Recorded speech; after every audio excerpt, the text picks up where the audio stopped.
Good morning, Bear fans. This is A. Renee, your station manager here at KLMX Radio, and D. Jazzy, your DJ on Awaken AM. And thank you guys all so much for tuning in. We have a really special guest, and I am telling you, I have been fangirling all week about this interview. So I'm going to go ahead and introduce Miss Allie Colleen to you guys first. Hi, Allie. How are you doing? I'm so good. How are you doing? We're doing great over here. Thank you so much for joining us here on Awaken AM. We're just thrilled to have you today. Oh, no, you guys. The honor's mine. The honor's mine. How's your world? How's it looking over there in Texas? We are in Clayton, New Mexico, but we are on the edge of, we're about 10 minutes from the Texas border and about... Oh, that makes sense. Yeah, about 20 minutes from the Oklahoma border. So we're just, right there in the corner. And so let me ask you this. Are you north or south enough to have saguaro cactuses where you're at? Cacti, whatever we're calling them these days? No, but I'm going to tell you, as soon as you cross the border from New Mexico into Arizona, they're immediately there. I would cry, dog. I would absolutely bawl if I saw one of those. I can't explain that to you, but I feel it in my bones. We love cactuses. Don't get me wrong. We have a lot of the prickly pear cactuses out here. Mm-hmm. Those are just everywhere. And I run through New Mexico a couple of years ago, and that's what everyone kept telling me. They're like, no, dude, you gotta go over to Arizona. I was like, no, I was so sure that we were gonna have them. No. The further south you go, and then, of course, into Mexico, and then, of course, Arizona. But, yeah, once you cross the border into Arizona, they're right there. And you're like, how do they just stay here? I don't get it. An absolute bucket list. That'd be so cool. Yeah. No. So, man, let's get right to it. So, your new single, Boys Like You, tell me about that. Where was your inspiration from? I mean, I identify with that song, as I'm sure so many females across this country do.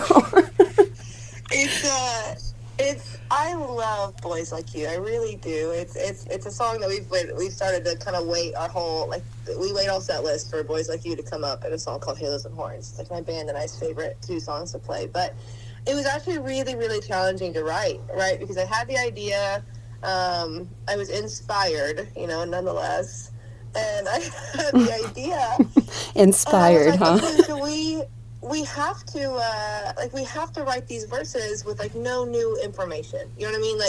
Obviously, it'd be nice if we could say it in a new way, but we can't bring up anything new here. You know what I mean? It just has to be what's always been. And so that was actually really challenging, but really fun. To sit with a girlfriend of mine and just talk about just they're not so good at and stuff that they are good at. And it was really fun. And so I'm a huge Hardy fan, and I grew up in a pop punk band in high school, and I love alternative music so much. Great. And so I was really trying sonically to find my version of radio song. So Hardy's radio song has that really cool pop country vibe to it, right? And then all of a sudden it just launches into what Hardy does, you know what I mean? And so I really wanted a song that did the same thing, and so we kept our verses really pop country and true to as true to pop country as as Allie would get kind of thing. And then we really tried to just launch those choruses into kind of a pop punk kind of chorus. So it's really, really fun to perform. Oh, I bet. That's awesome.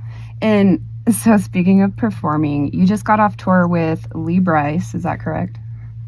Yeah, we spent the beginning of the year. Lee, I think, probably had 18 cities maybe or something, and he gave all of his openers 6. So I got 6 cities with him at the beginning of the year. Wow. What was that like? It was incredible. Lee's been a big part of my music world for the last couple of years. He's produced 3 singles of mine that we have out right now. So we spent a lot of time in the studio together over that last year. And then we wrote a song together called While We're Still Friends in 2021 before he started really taking a producer role in my stuff. And we got to put that song out together in February while we were on the road. So I got to put out While We're Still Friends when I was with him. And it was just really cool. It was an acoustic tour.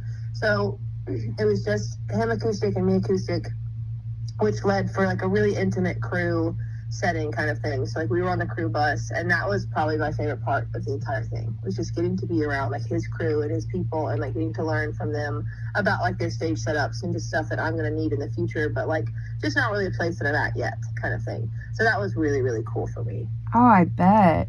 Definitely. So is this like, was that your first big tour? That was my first big tour to be a part of as an opener. Lee chose the theaters. It was so cool what he chose, because most of them were like just probably under 2,000 seats kind of thing, which is still a massive crowd for me. Yeah. But I know like Lee was turning away a lot of people in the sense of he just chose smaller venues for this acoustic tour. And so that was a huge privilege for me as well, because we've gotten to play some of the same theaters in the past, but obviously we didn't sell a quarter of as many tickets as he did. So that was also just a really cool thing just for me as a little baby artist, getting to see, being like, Danny, like, we're not there yet, but like, we're not far, like, we're getting close. Like, that's very, very cool. So it was really, really encouraging for me. And again, just really got to sit back and learn a lot. Yeah, definitely. And I mean, you've said so many times already that, you know, I'm a little baby here, but you're not. Like, you've already accomplished more in the short time that you've been doing music than, you know, most people could ever aspire to do, right? Those that set out to do what you've done just hardly ever get there. Like, that's such a huge accomplishment that you've already done, and you have such an amazing sound. It's so clear. Your music is just on point. We love it here. And hey guys, thank you for saying that. Yes. It's wild. When I moved to Nashville, I expected I don't know what I expected actually, but I wasn't prepared for like most of my friends that I know here decided around 20 or 22 or whatever the case was that like, I love karaoke, like maybe I could do music, and they're crushing it. It's so cool. But I think a lot of my perspective comes from just, I remember, you know, being 8 years old and like starting to write songs and think, how do I work this into my future? Like, how do I make every day of the rest of my life about this? And I think that that's why I feel like such a baby, but then I also don't, because I've wanted it for so long. Right. We're so far from like what Allie saw as a kid, you know, like at the age that she's at now doing whatever, which is also tough and frustrating for Allie, because like I'm so proud of where we're at and what we've done. So it's been a really, really cool experience, this whole career path that I've chosen, and the support that we have got, and what we've been able to do, and what I know we're headed towards. So thank you for saying all that. But I am very, very proud of what we've done. But I do feel like the little guy in the room still all the time. And I don't know if I ever want to not feel like that. You know what I mean? To be honest. Sure. Like, Yeah. You're always learning. You're always getting to like learn from the best of the best. And then if you're lucky and you do your job right, you get to like impress somebody. You know what I mean? So it's all good things. Yeah, well, you've impressed us. Not that we matter, but you matter. We are impressed by you. That's cool, Miss Allie, very much so. Absolutely. So, your tour coming up with Jelly Roll. Yes. I can hear the excitement in your voice. Oh my gosh, right? I'm trying not to like wish my year away, but it's not October 30th today, you guys. I don't know if you knew that, but I know that it's not. Oh my gosh, but it'll be here before you know it. These days just go by so fast. I'm so excited. And Jelly was a really cool situation for me. We put out a song in 2022 called Halos and Horns. Which, mind you, Halos and Horns is my baby. I love that song. And people get confused these days because there's some photos of me where I have a horseshoe face tat, and there's some photos of me where I don't. And everyone's like, what is happening? I've been drawing on this face tat for 2 years. I've been drawing it on before every single show. I'm obsessed with it. I want it so bad, but I can't get it until I get my first 1 million streams. Oh my gosh. So you have 970,000 streams on Spotify right now. Oh my gosh. I'm so excited and I'm so frustrated. I'm actually not that close. And I'm like, when you look at my following, we should be able to do this in a day, right? If all of you just listen to the song, we're there. Right. So anyway, like, what are you guys waiting on? Like, let's just get it done. I'm so excited. We're so close to 1 million streams. So if you guys think about it before you go to sleep tonight, just turn it on your phone, turn your volume off, you know, let it play. Just let it repeat. Yeah. Yeah. But Halos and Horns is the whole reason that I made the Jelly tour, to be honest with you. Jelly reached out to me in 2022. I think it was June 6th. I'll never forget. And he messaged me on Instagram and he goes, "Hey dog, like I'm old. I'm just catching up. I don't know who you are, but I want to work with you." Like, what? Halos and Horns is the sickest thing I've ever heard. And I thought, General's Instagram just got hacked, and then they snuck into my DMs. Like, that's wild. That's a wild turn of events. Right? But no, he meant it. And for 2 years, he just kept telling me, like, "Hey, I promise, like, we got you." And I didn't know what that means. And in this industry, you know, people say a lot of stuff, and I think they mean it. They really do, but it doesn't mean it comes back around. Right. Doesn't always come to fruition. And just a couple months ago to get that call from Jelly's team, and he goes, "Hey, dude, I told you. Like, you've got the last 20 cities. Like, I got your back. Like, I love what you do. You deserve a stage. Like, we'll put you on one." And that's bonkers to me, that this man has worked his whole life really trying to build a commercial fan base that he just recently found. I mean, Jelly's been huge forever, but not commercially. Right. And I don't think he owed me anything. But for Jelly to come through and allow an independent female artist that nobody else has signed or really given a chance yet, I think was absolutely wild and speaks volumes of Jelly. So yeah, I am counting down my days. I cannot wait for that tour. Oh, I bet. Okay, give us a behind the scenes look at how that phone call went when you got it and you're officially going on tour with him. So my manager Bev called me. So they called Bev. And so Bev called me and she called me and she said, "What are you doing?" I said, "I'm driving." She said, "I need you to pull over." And I said, "Is my mom okay?" There's nothing wrong with my mom. I want to make that very clear. My mom is completely safe, completely fine. But that was the first thought to my brain. I said, "Is my mom okay?" Oh, She said, "Yes, everybody's okay. I need you to pull over." And then I went through the list. I said, "Are my nieces okay?" She said, "Everybody's fine. I just need you to pull over." And I pulled over into the Cilantro's parking lot. It's a place where I get Mexican off 8th Avenue here in Nashville. Nice. And I pulled over and Bev told me, and I didn't leave that parking lot for 3.5 hours. Oh my gosh. I sat there and I cried all day. And I don't think I called anybody. I didn't tell anybody for that day. I had 24 hours to like have it just for Allie. Like just me and Allie got to experience this. Aww. And I sat in that parking lot for 3 hours. The whole 3 hours I was like, this would be a perfect time for a margarita, dog, but I couldn't get out of the car. I was just sitting there. I was just useless, just sitting there. Oh my gosh, and I just cried. And I went home so tired, and I slept until the next day. Wow. That's awesome. Amazing. I bet. So cool. I can't even imagine. I can't even imagine. Yeah. That's awesome that you got to sit and just process that moment and enjoy it for yourself. And that you're able to recognize, like, I don't have to share this with everybody right now. This is mine. I need to enjoy this for me right now. That's awesome. Yes, I was so proud. And then the first person I told was I have a little brother in my life. He's not my blood brother, but we've been together since we were babies, like literal infants. And he goes on the road with me, and he helps me out a lot. And he also makes his own music. He's incredibly talented. But he was the first person I told, and I couldn't even tell him. I think I just beat him up. But I knew I was telling him. Like, I knew what information I was relaying, but I think I just tackled him. You're just like, oh my gosh, I'm going to beat you. It's good, though. I jumped on him, I wrestled him for a minute, and then I just started bawling. And he was patient enough to wait, like, a couple minutes and be like, "What is happening?" And I said, "We did it, dog. We got 20 cities." Wow. And then he cried, and it was so much fun, because he'll go with us. He'll go with us on the road. So we're really, really excited. We're all just really, really grateful for the opportunity. That is so incredible. We're proud of you, too. I mean, and, you know, it's moments like that, you know, clarify the reason why men just don't understand women. I'm just going to throw that out there. I'm going to tackle you and then start crying. You know what the situation is, we can get back to that point. Right? And then we just want to reiterate. You guys don't know what's happening. Okay, cool. Thank you. Oh my gosh. Okay, tell me about Grass on the Grave, your recent release. I love Grass on the Grave. I mentioned earlier we put out a song with Lee Bryce called While We're Still Friends. Yes.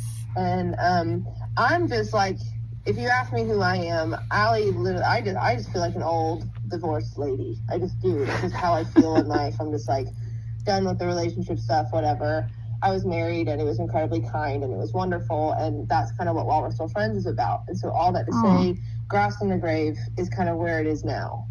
Okay. And we got a lot of really cool feedback from While We're Still Friends, because I know that the world is not short of like divorce songs, but I didn't realize that there isn't a lot of avenues for people who are experiencing that kind of grief and that kind of loss in like a kind, blameless way. Right. Like, a lot of the divorce songs pin a lot of blame on the other person, you or me, right? And the dividing of the house and like all of that stuff. And so While We're Still Friends really created a space for that to be kind and honest and just what it was. Right. And then Grass in the Grave kind of follows that up. And there's a lot of songs about grief too, you know, but I don't know that there's so many songs about grief that allow you to be just genuinely frustrated. Yeah, and definitely. like a little upset. And so Grass in the Grave creates this 3-minute space of, I didn't get what I was supposed to get, you know, and I'm mad about it, and it's okay, and it's all going to be good, and everything's moving forward, and all good energy going forward, but just right now, for just a moment, like, I'm upset. But at the end of the day, like, there's grass in the grave, and it's going to be fine, and, like, things are getting, like, it's going to get better. And so we've just really focused in the last year on just really validating spaces for people to sit in, because I feel like that's maybe something that music isn't really doing for me right now that it has in the past. Wow. And that's not to say anything about anybody's music. Sure. I am just actively searching right now for music that gives me a place to kind of set in. And so that's kind of what we've been trying to do this year as well. Wow. Like, that excellent job and great explanation on those songs, because you're right. There really isn't, divorce doesn't always have to be bad. It just doesn't, you know, always work out. Yeah, and it is okay to be friends. And, you know? Yeah, it happens. It happens. But our healing is so important, and we lose track of that, and it's too easy to just get mad and stay in that state and move on. But no, I really like that. That's awesome. That's awesome. So what is your favorite thing that you've been able to do so far? You mean like on the road? Sure. Yeah, what's just been your favorite moment, your favorite, and anything that you've done in your career? What has been your highlight for you? Man, there's a couple of them. There's a couple that just make Allie feel really cool, right? Like, so the Jelly Tour was one of the first times that I felt like Allie was seen by somebody and you know, was really given a chance and that kind of thing. And because, you know, so there's important. no doubt of what I can do, what we can do, what we're doing. Like, I'm very proud of what Allie Colleen has created. Like, and I really believe with the right chance, like, we're going to take over. Like, I'm absolutely sold on that. So I'm very stoked about that. Yeah. But I think personally for me,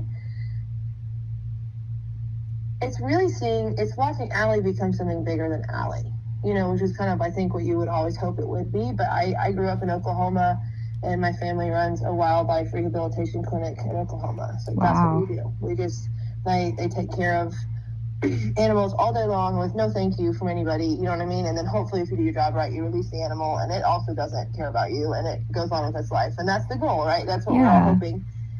And so there's been a lot of industries like that we have gotten to link up with as Allie Colleen and help promote. And so, like, this last weekend we went and we played for a sea turtle recovery that I have worked with since 2018. Mm-hmm. And it's just getting to see, like, the two veterinarians there are Bill and Brandy, and it's just getting to see Allie Colleen get to be a part of something that Bill and Brandy have worked their entire lives for as well.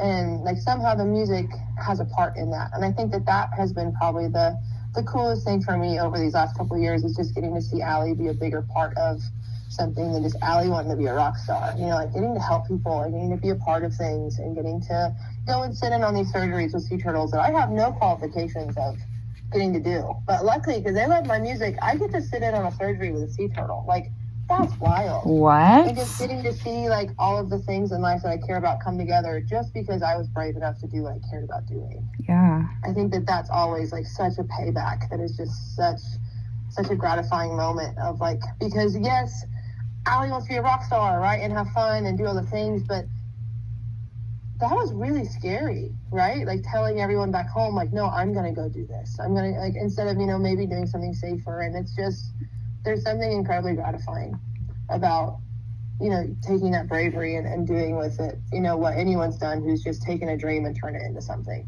Oh, definitely. Yeah. I mean, not everybody can just have that, have their passion, know what it takes to get done, but then have the perseverance to see it through, right? Especially something on this level that you're doing, because holy crap, like that's a lot of work. It's not just, hey, I'm gonna do a couple things here on TikTok and get famous and maybe sing a couple places and it's just all gonna come together for me. It's a lot of work, right?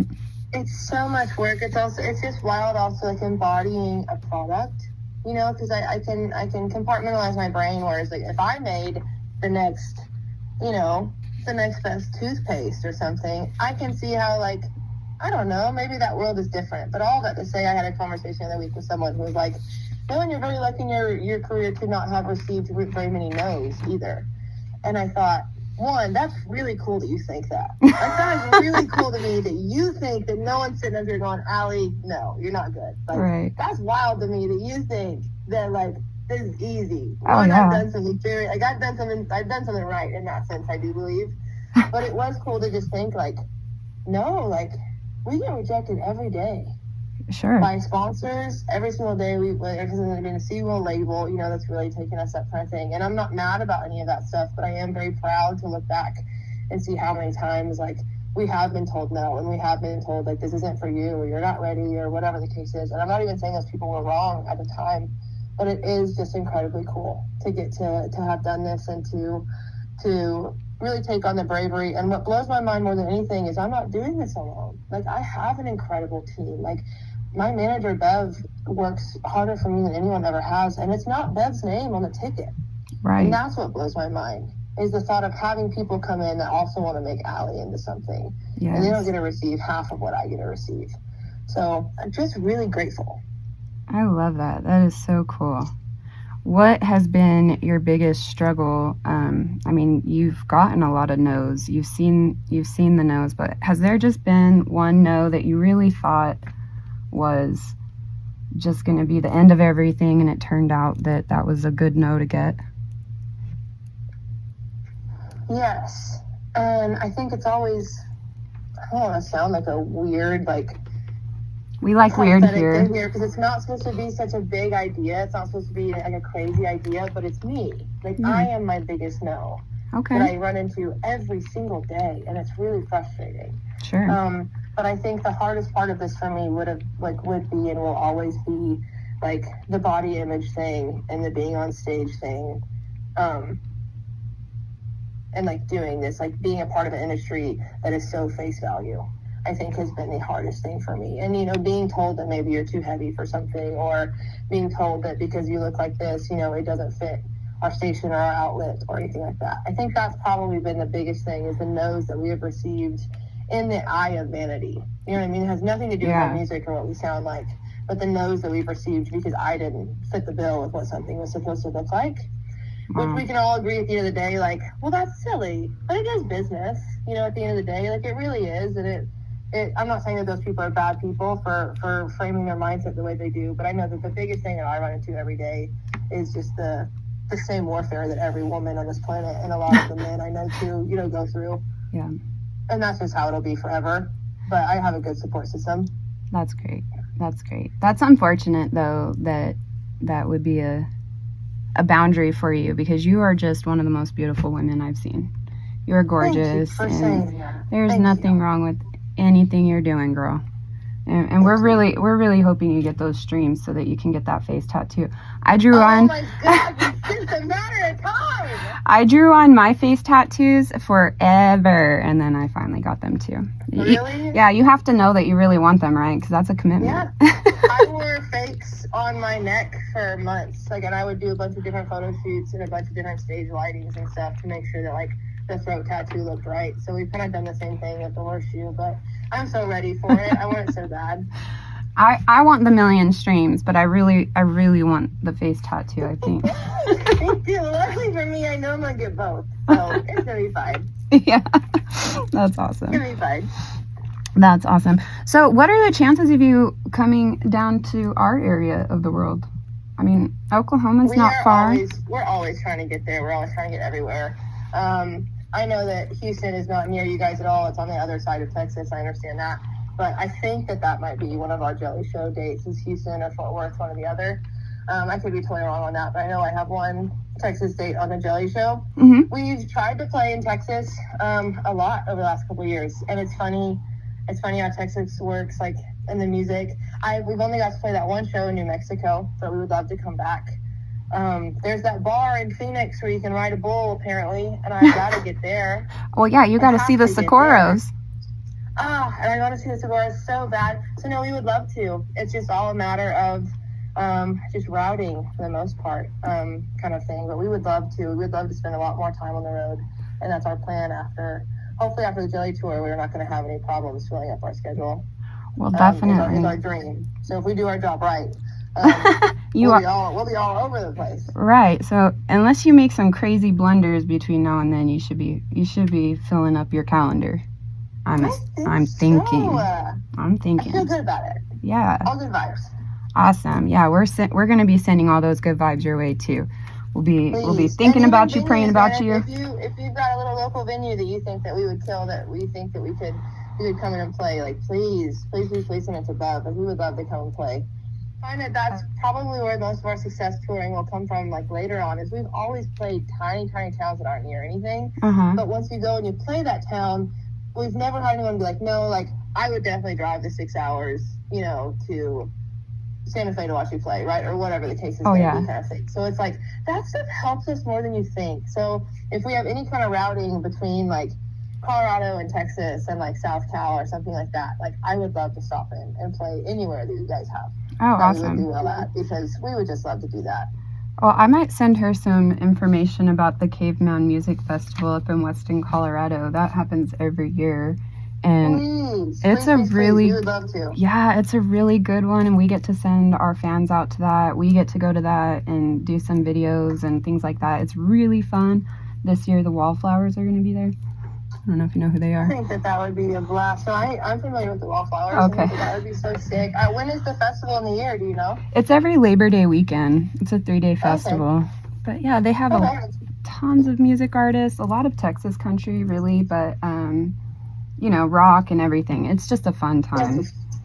And the band is always our biggest, like that's obviously what costs the most, is the band kind of thing. So even if it's something where like I just fly in for a day and do something acoustic, like I really do love that stuff. And this girl does not do well not on the road, okay? Everything goes off the hinges when Allie goes off the road. You get bored? I need to say, I get real bored. Oh no. And I'm autistic bored. I'm not normal bored. So if I get bored enough, like all of a sudden we live somewhere new today because we got excited. You know what I mean? Like it's not good. So Allie needs to stay on the road. Yes. Allie, you and I could never hang out. There'd be a lot of problems. You can get face tatties. I know. I feel like shenanigans would happen and trouble. Oh no, shenan would happen again and again and again. Yeah. Sure. It would be rough. It would be a rough time. Yeah. But it'd be fun. I do it. Unforgettable. I'm not scared. No, man, I know that your time is short here and I don't want to take all of it up, but thank you so much, Miss Allie, for joining us. I do have D Jazzy here, my DJ. She's on Awaken AM. And do you have any questions before we wrap up? Hello. Hi. I don't really have any questions. I'm just sitting here. I'm like super excited. I'm just listening. I'm happy that you're here, and I'm grateful that both of you guys took the time today to fit us in your programming and fit us in your schedule. So before we hang up here, I know I'm not supposed to ask you questions about your family, but it's okay. Do you think that inspired you to like, this is what I want to do? I can't say that for sure. I like to think that if I was born in any other family on any other planet, I would still be doing what I'm doing now. But I can recognize one really big thing for me that I know has made a difference would be like, I saw two parents go to work every day. Yes. You know what I mean? Like that's what I saw. I didn't see rock stars. I saw my dad loved what he did and he went to work every day. Right. And so I will say, like, it wasn't it wasn't a crazy thought to me to go do this. You know what I mean? And I think for children that are born in families that don't have that leisure, it's like, it seems like an impossible dream. And for me, this never seemed impossible. I just knew it was going to be really, really hard, you know, and I knew what like the repercussions were going to be. And I knew what the bad moments were, because I think as a kid, you learn a lot more of that than you learn the good stuff, right, from your parents' industries kind of thing. Sure. So I knew that it was going to be really hard, and I knew that I could do it. But I will say that I think that is a huge leisure that I had that a lot of other kids don't, is seeing a career like this as just some kind of weird little wet dream that you can't have. And I'm just like, no, I'm going to go do that for sure. Right. So I can definitely acknowledge like what a difference it probably had in my life, just seeing parents go do their dream. You know what I mean? Absolutely. As far as whether or not that made me want to do music, I don't know, because I have 2 siblings and they don't do anything musical at all. Yeah, okay. That makes sense. So I always wonder about that. But they don't sing or anything. They can't. They don't play guitar. They're not musically they've never inclined. been interested at all. They don't care. And then I've been over here, like, since I came out, just, like, trying to sing at people. So. Right. Yeah, I mean, you either have it in you or you don't at the end of the day. But, yeah. I think so. No, that makes a lot of sense. Like, if I didn't have radio influences on both sides of my family, I probably would never have been interested in doing radio myself. Right. It kind of just seems like an industry, like, I don't even know how you get into that, but, like, exactly. Cool. And then for me, it was like, no, that's what I want to do. That's 100% what I want to do. Right. You can see the path and how to get there. And, I mean, you at least know the work that it takes. That's really awesome. Cool. Yeah. Well, thank you so much for your time, man. Absolutely, you guys. I have just enjoyed spending time with you this morning so much, Miss Allie. And yes, I hope we get to meet down the road. Absolutely. Keep us in mind and keep us updated on everything. If you ever want to come talk to us, if you ever want to do another interview, you just let us know. We're always here. Awesome. For you. No, I would look forward to that. This has been wonderful. You've been lovely. Thank you guys for being so kind to me. We're just people. You're just people. All right. Well, we'll let you go, Miss Allie, and we'll get back on air here. Thank you so much for your time. You guys have a good day, okay? Yes, you too. All right. Talk to you later. Bye. All right, Bear fans, you heard it right here. That was Allie Colleen talking about her new song releases, Boys Like You. That song came out July 26th of 2024, and her recent single, Grass on the Grave, that came out May 10th of 2024, and she just released a video, her music video, with Lee Bryce, While We Were Still Friends. Right now we're going to play Boys Like You. You're listening to Your Killer Mix here on 97.5 FM, The Bear.